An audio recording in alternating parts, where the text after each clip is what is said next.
this very moment to another time with Academic Corner, in Academic Corner with Josh. This is a platform that provides an interactive section where academians all over the world share their academic and non-academic experience to inspire the next generation. So this very moment, we have Dr. Adebayo Afolaranmi, which for the purpose of this discussion, we're going to stick to Dr. Adebayo. Now, Dr. Adebayo is a seasoned researcher whom I respect so much for his dedication towards academic writing and scholarship in general. And not just that, he's also a dedicated minister of the gospel. But let me just stop there and then allow him to tell us more about himself. So, Doctor, you are welcome this moment to another section of Academic Corner with Josh. So please, can you, for us to understand you very well, can you quickly tell us about yourself? Thank you. Thank you so much for this great opportunity given me to be on this show this evening. Well, in responding to the question, who is Adebayo Afolaranmi? Adebayo Olayinka Afolaranmi, simply known as Bayo Afolaranmi, came from Pama Isin in Kwara State, Nigeria. I am a minister of the gospel, a pastor, and I am also an academic. I have my PhD in peace and conflict studies. And my area of research interest that I know that we still ask more are in peace and conflict studies, social media, and practical theology. Presently, I am a senior lecturer in Lee City University, Department of Religious and Intercultural Studies. This is little I can say about me for now. I will say more as you are asking me more questions. Okay. Thank you. Okay, thank you so much. You see, audience, you can see why I said let's hear from him so he can tell us more about himself. Okay, Dr. Adebayo. What can you say that inspired you to pursue a career in academia, and how has this choosing career of yours have shaped your life over these years?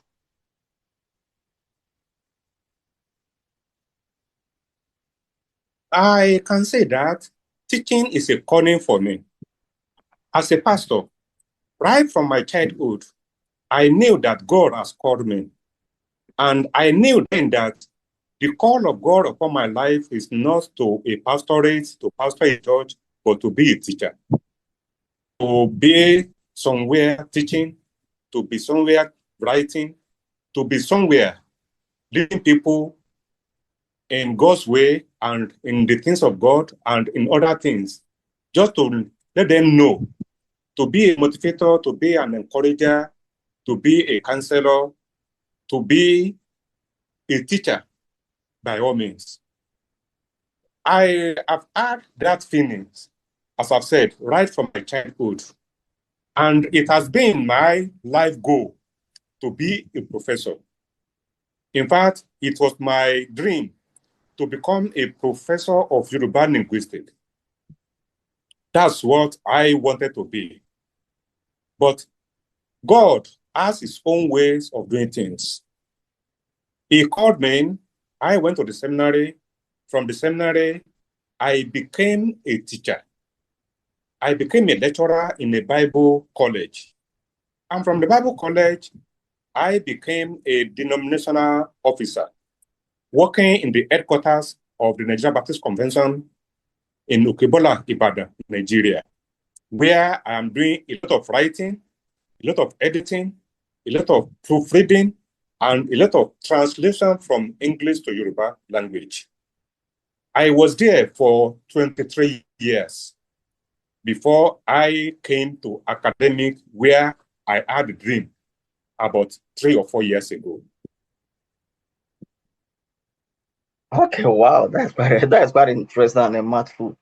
Okay, yeah, and based on this, so with your with your years of experience and having moved from shifted away from being a pure missionary, a minister, and an academic. So, what do you find as rewarding in this transition of teaching, and how do you engage with your student with this wealth of having this wealth of knowledge? Thank you. Let me say that I start teaching from primary school. I mean, in a primary school. I went to what we call College of Education in Nigeria, where people have Nigeria certificate in education, NCE.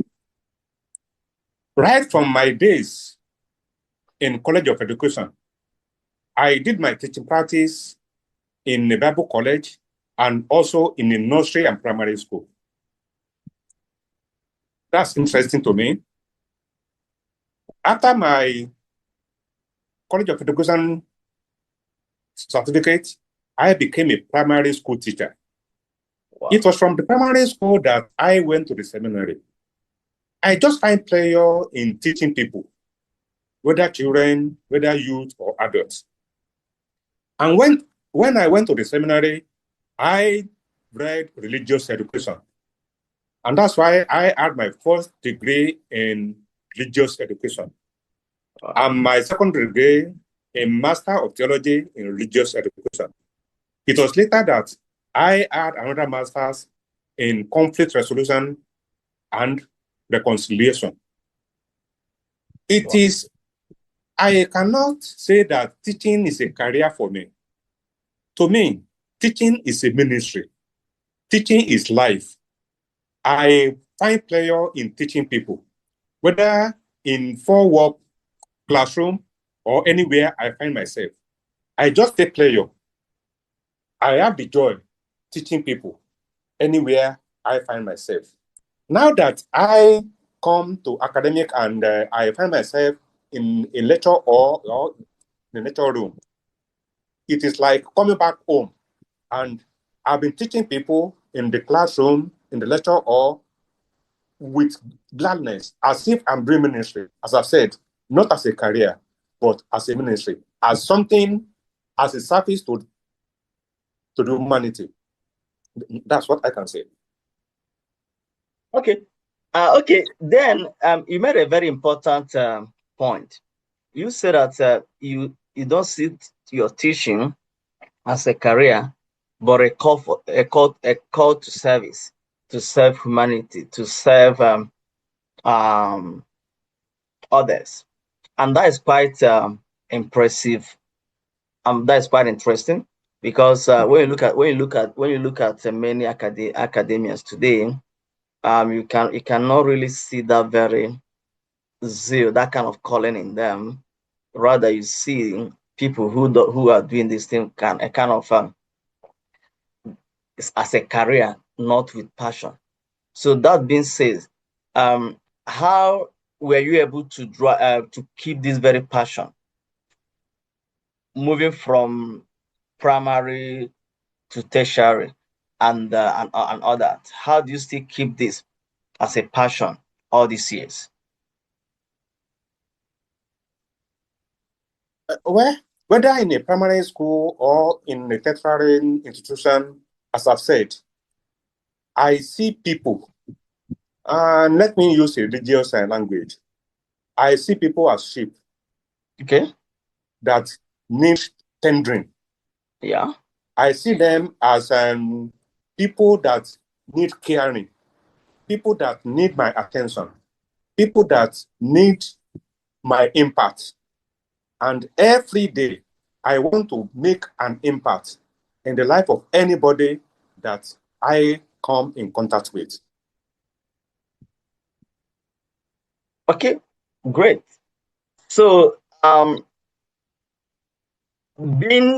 seeing your career as a service, that kept you all these years not to derail and like using um Bible as a standard, whereby you see your audience, your student, as you put it, you see yourself as a sheep, right?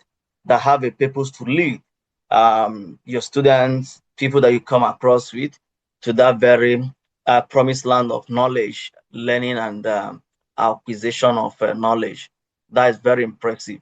So now, being called through your teaching, what can you see are the major highlights of achievement in your teaching experience over these years in your career?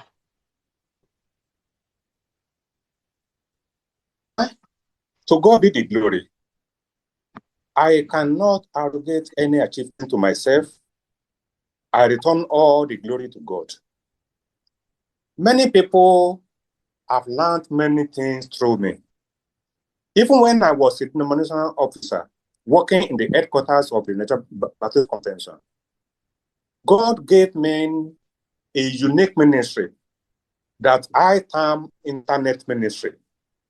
Ministry through the internet. How to use the internet to minister to other people. And in that ministry, I have impacted a lot of people.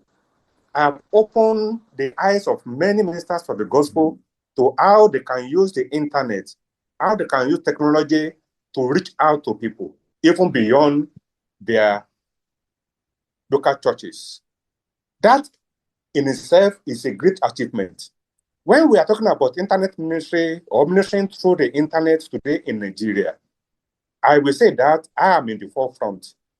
If I am not the forerunner, if I'm not the founder, if I am not the person that started it, I am one of those people that are propagating it and that are making people to see how they can use technology in their ministry. That one, for me, is a great achievement. I conducted my master's thesis, my first master's thesis on how pastors can use the internet in their ministry. Yeah. When I was in the seminary in Ogbomoso, and the thesis was not just left there in the library or somewhere gathering dust. I made sure that I turned the thesis to a book, a textbook that many seminaries are using today, many pastors are referring to.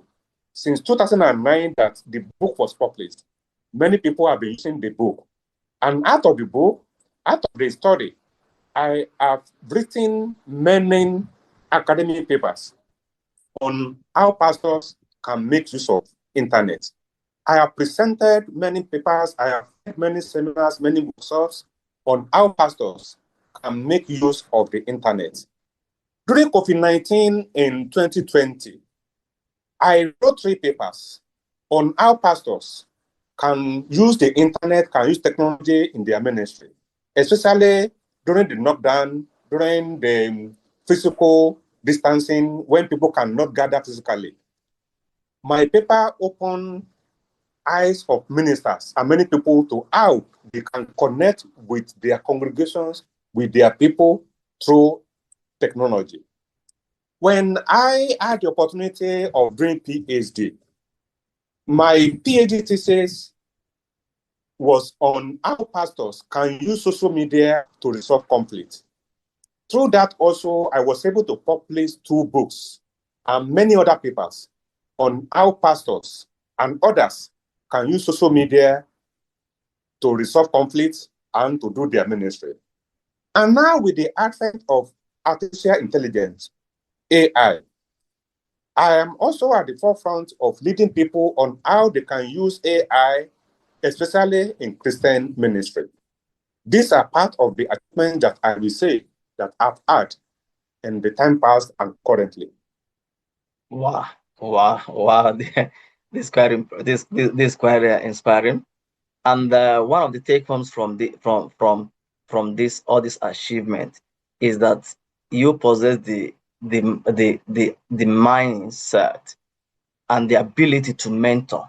So you are pure a mentor that can really mentor people, mentor academia, mentor ministers of the gospel, religious teachers on how to navigate this current world of technology, be social media, be AI, and everything. And that is what many teachers of the religious leaders, teachers are struggling to deal with. Many are left behind when it comes to technological application in carrying out their missionary work and so on and so forth. And that for mentoring them, that is quite applaudable and encouraging. Thank you so much for that. So because along the line you Welcome. talked about you're welcome. You talked about your how you're able to bring in not being static in terms of your research and in research and teaching.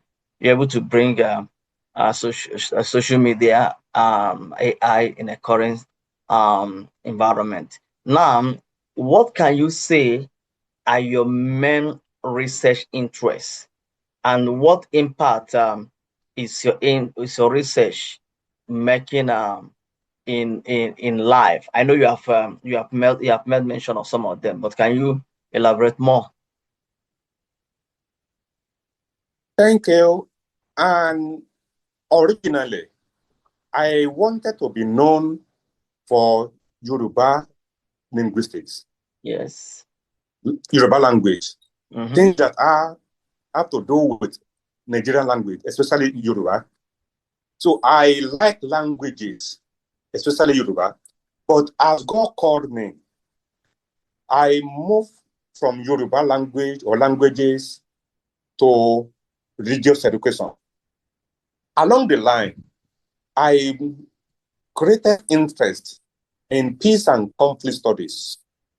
And I shifted my interest, my research interest from languages, from education to peace and conflict studies, especially how to use social media, how to use other modern technology in resolving conflicts. That has been my research interest. And just of recent, I added practical theology to it. If I am talking about ministry, if I'm talking about resolving conflict, I think in that area, I should look at practical theology and look deeper into it. How can I practicalize what I know about the Bible? How can I practicalize what I am teaching people? How can I practicalize how people can use technology in their ministry? That's why I added practical theology into my research interest. And these areas have been areas where I have been writing, where I have been collaborating with people to write. Great, great, great. Now, and that being said, you that alone is making a very good because um as the world is changing and the world is moving, um you are able to transit from one stage and making it much more research and making it much more practical in a sense, in your teaching and touching humanities, which changing lives, and then ensuring providing the knowledge on how research, what I call it, the religious leaders, preachers, and everyone can really practicalize the application of these technologies. That is quite interesting. Thank you so much for such kind of You're welcome. research. Now, and I know we haven't gone through your profile. I realized that you have published extensively, and from what you have said, you have published a number of books, and from your through your research. And then, so what is the secret? And what is the secret that kept you moving all these years? Please share with us so we can be inspired on how you are able to be navigating this. Because one thing we shall seen that many academians only publish because they needed to be promoted. But you having it as a passion, you are not just looking at it that you want to be promoted, but rather you are seeing it as a passion to produce knowledge to change a society. What is the secret? Thank you. Thank you. I will say that I am a born writer. Deliberately, I did not say anything about my writing. Do I call it writing ministry? Because I knew that you would likely ask that question. I have liked writing right from my childhood. In fact, last year I celebrated my 48th anniversary of writing. Because I started writing in 1985. Wow. I wrote a novel, a play, using the book of Esther in the context of Yoruba. Okay. And I wrote a book at age 15. Wow. I have passion for writing. So I say, out of my weakness, what I regarded then as a weakness that has now turned to a strength. Naturally, I am a stammerer. I do not, I'm somebody that feels shy from speaking in public. In fact, somebody said that if you put water in my mouth in the morning, you will still find the water there in the evening. I hardly speak. And I said, okay, if I cannot speak fluently, at least I can write. Let me focus on writing, and people will know me for my writing. Wow. And since that year, I started writing. In spite of the fact that writing in Nigeria is not encouraging, because we do not have reading habits. We do not have that reading culture in Nigeria. Still, I continue to write. And to God be the glory, in 2001, my first book was published, titled Saved Forever, a systematized biblical teaching on the doctrine of salvation. The book was published, but the bad reading culture in Nigeria did not make the book to sell. Even at that, I was not discouraged. I still had it in mind, as I am having it in mind, that people will know me for my writing. If I cannot speak, as I said, or let me say, if I could not speak, because now I can speak. In fact, if you ask me to be speaking from now to eternity, I will continue to speak. I cannot speak. But then I said, if I could not speak, I can write, and I will be writing. Wow. Another thing that inspired my writing was my inability to get US visa. Okay.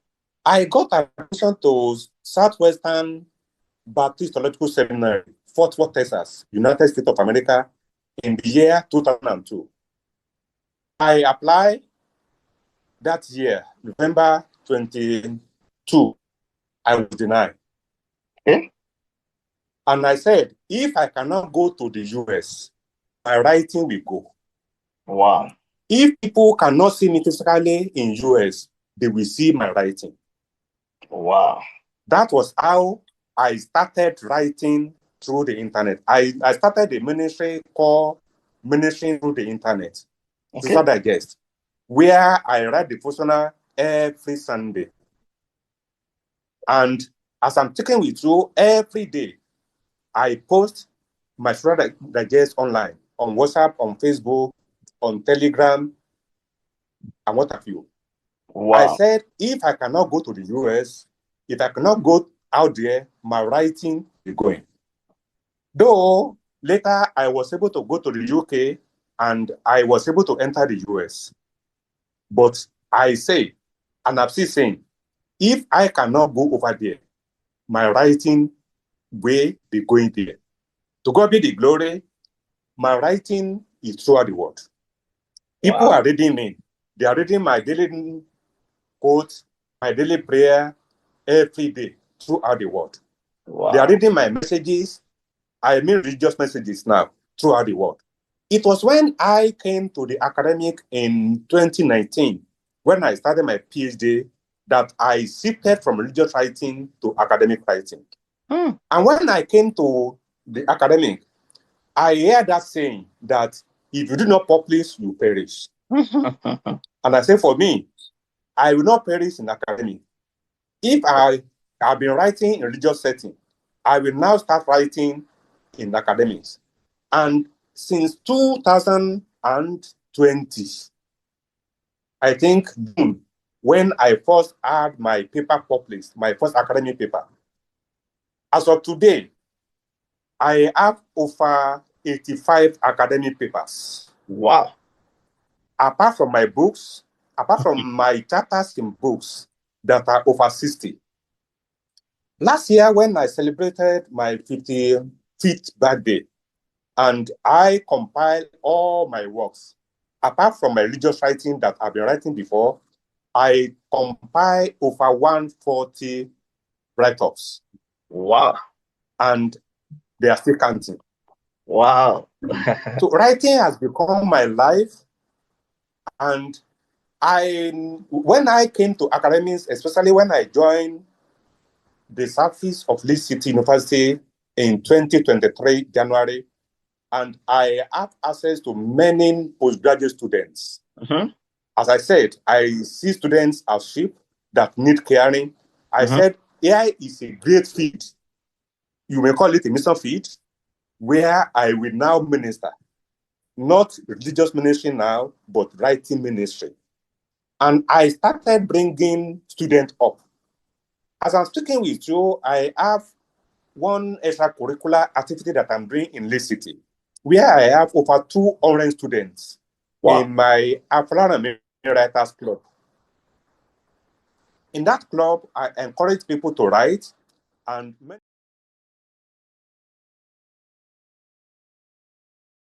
students have become writers like me. Wow. I have been telling them that I want them to surpass my record of writing. And they are running after me. I don't know if they surpass me, though I also do not stop writing. Many students that have gone through me have started writing. Wow. And people can see their work. Now that the issue of collaboration also take over academics, that you now collaborate with people, I said I will stop writing solely. I will now be collaborating with people. Therefore, I started collaborating with my students, with my colleagues, and with others that have interest in collaborating with me. Wow. I have just less than 30 so author papers, while I have over 50 collaborated or co-author papers with my Wow. students, with my colleagues, and with other scholars out there that have interest in collaborating with me. Great. Thank you. Thank you so much. I think you need, you, need you have done so much. You have done so much. I must confess that. Wow. You are inspiring people like us on how we can get it done. And taking from what you have said on how you are able to achieve this great milestone in quality writing and teaching, what I can say that you prime yourself in dedication. One of your secret dedication, you need to be dedicated to what you do, and much more collaborate, because that is what many academians are not doing well. They want to be so authors and people not reaching out to others. In that case, academians, please reach out. to people, to people like-minded scholars, so that you can achieve more. Because I know when you collaborate, the work is done. We done in a faster pace than just doing it alone. Thank you so much. In winding down, I want Thank to you. have you in winding down, please, in a nutshell, how do you balance between okay, you have talked about the part of your recent celebration. That is quite impressive. Congratulations in all your Thank achievements. you. Thank you so much. And we are inspired, and I believe many people out there will be inspired from your story, from your achievement, through your all the good works you are doing. We really appreciate you. Thank you. So, Thank um, you. Thank you. having this handful of academic work, how do you balance between academic, social life, and your ministry life as well? How do you balance this in a nutshell? Well, I will say that Adebayo Afolaranmi is a man of many parts. Mm-hmm. I just introduced myself as a pastor and as an academic. Mm-hmm. But I will say that I'm also a community man. Okay. I'm a family man. Yes. And I love my wife. I love my children. That's good. And I I cannot leave my wife. Thank you. That's great. I cannot leave my children. Wow. They are my life. In spite of the fact that I am a busy man, I still create time for my wife. I create time for my children. Yeah, that's good. And as a community man in my locality, I make sure that I'm engaged, I'm fully involved in what is happening in my community, in my neighborhood. To Mm. God be the glory, I'm a landlord where I'm living for the past 20 years. And in the landlord association where I reside, I am one of the officers. It was just of recent that I said I will not be able to have time, full time, to be involved in the neighborhood activities. Mm. I used to be assistant secretary. I used to be a secretary. I used to be the treasurer. It was when they wanted to make me the chairman of the landlord association that I said, no, I wouldn't have the time to be that involved. But Wow. still, to date, I am still fully involved in the community life of my neighborhood. You Wow. will That. see, when you asked me to introduce myself, I said that I came from Pamensin in Kwara State, Mm-hmm. Nigeria. I did not forget my village. Yeah. I will not want you to call it a village. It is a city in Kwara State. Wow. That's And good. I always visit my town.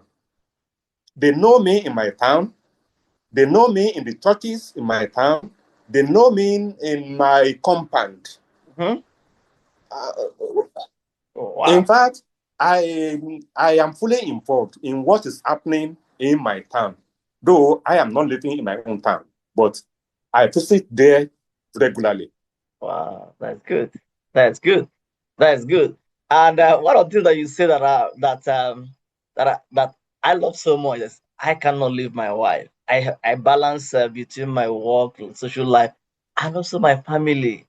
That your wife, your kids is everything. No matter what you are achieving out there, you are doing all your achievement. They are your strong pillar. And thank you, madam. Thank you, family, for being a pillar to Dr. Adebayo. We appreciate you all. Thank you so much.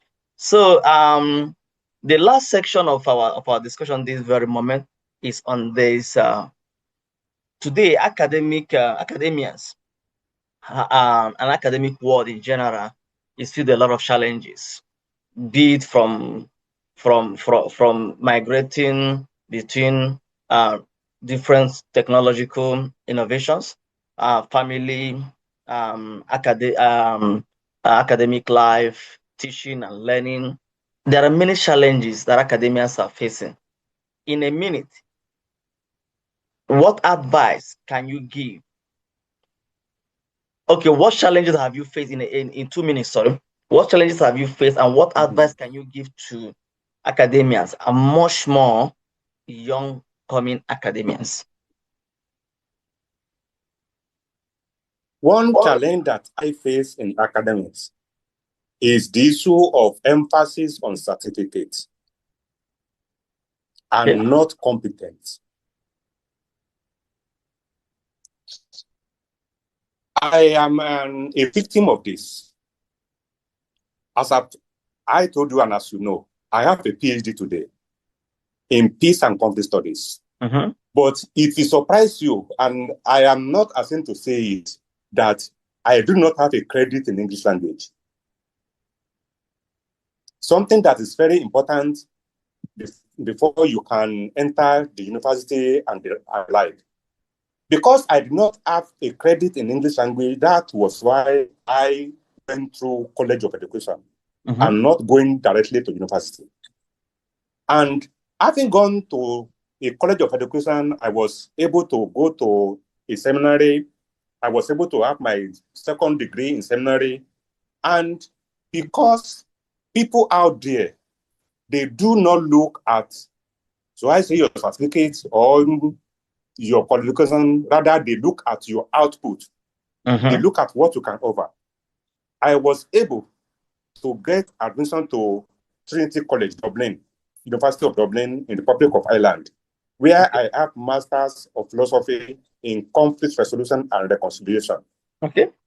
I had many PhD offers in UK, but money could not allow me to go back there to continue my PhD over there. That was how I had my PhD in Nigeria, in New City University.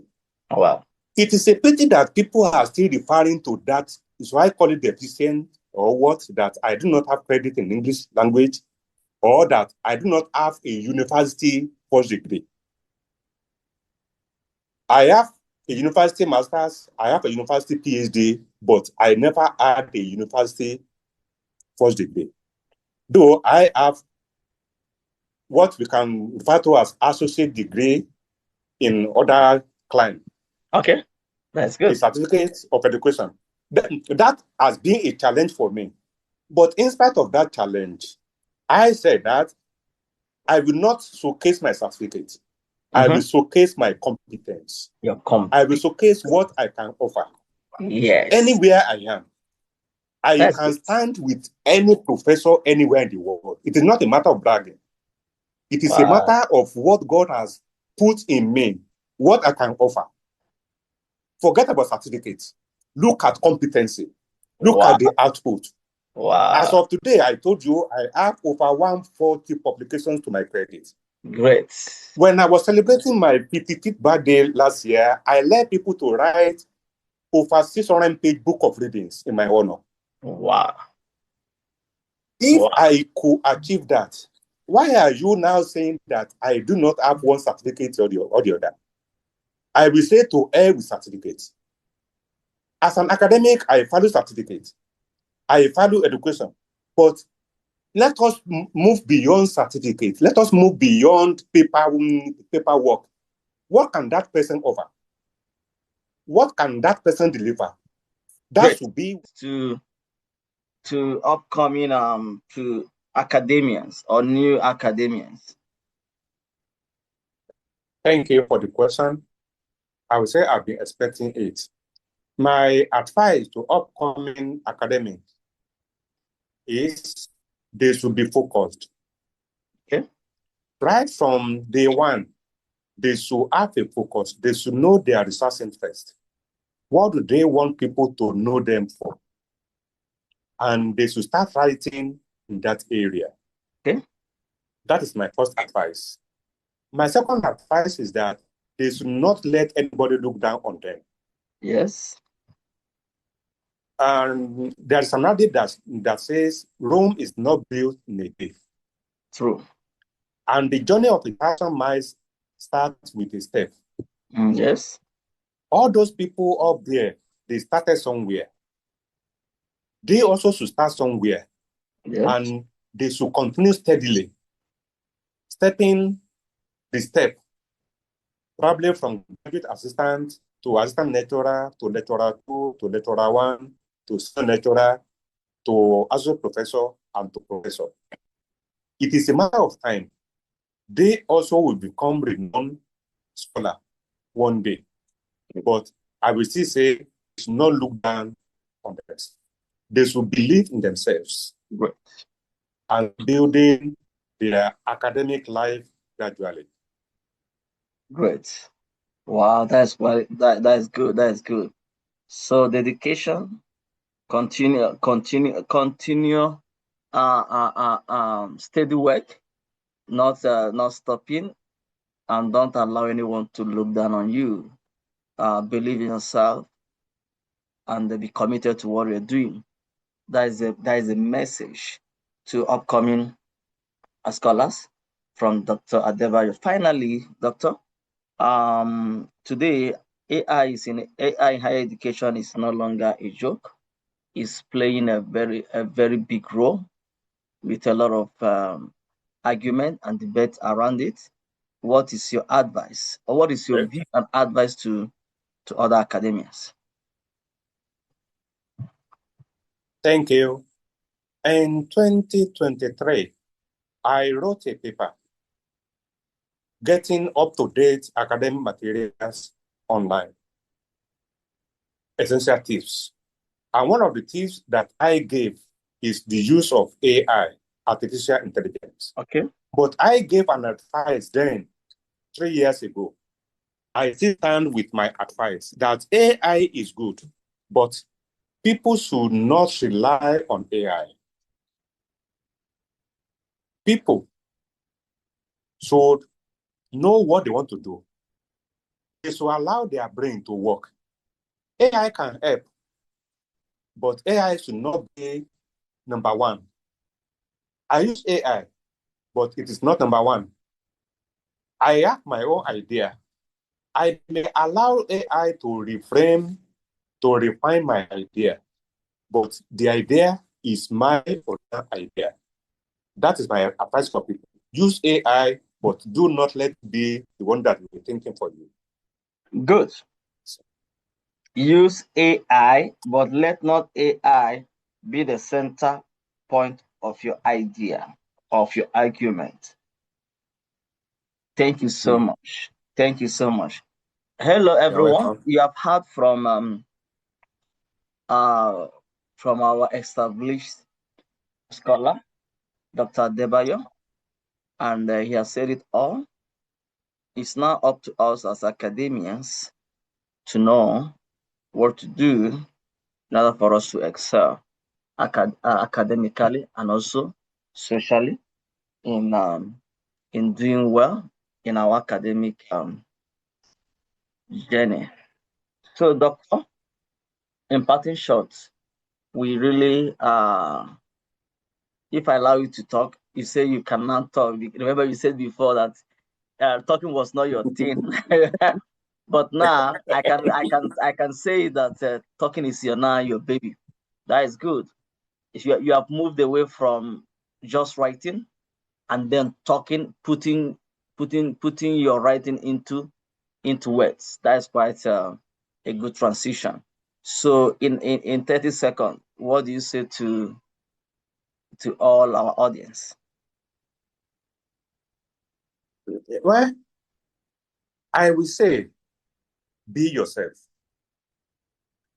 And as a pastor, I do not want to preach, but there is no way a pastor will not preach. The Bible says we are wonderfully and fearfully made. God has created you to be you. Do not try to copy anybody. Be yourself. I think it was an doctrine that says that man be yourself. I am Adebayo Afolaranmi. I am not trying to be Joshua and Sikwere. If I pronounce something very well, I'm not trying to be anybody. I want people to know me, to know who I am, my unique me. Yes. That's my advice for anyone listening to me here today. Create a niche for yourself. Let people know you for who you are. Good. Do not imitate anybody. it is good to copy people, to try to be like other people, but why can't other people want to be like you? Good. Create something. Let people be looking up to you, no matter who you are, even if you are starting today. Let them know you for something that is very unique to you. Mm-hmm. That's my advice to my audience. Wow. Be yourself. That is a message from Dr. Adebayo. And in a closing, that is the message from Pastor Adebayo. In a closing parting shot from my end, I can only say that you are what you are because you want to be what you want to be by God's grace. So be yourself, don't be others. And by so doing, you will definitely excel in this academic world. So, viewers, you have heard from Dr. Adebayo. Please, thank you for watching. And please remember to subscribe and share this video. Thank you so much. Till I see you next time. God bless you. Bye. Thank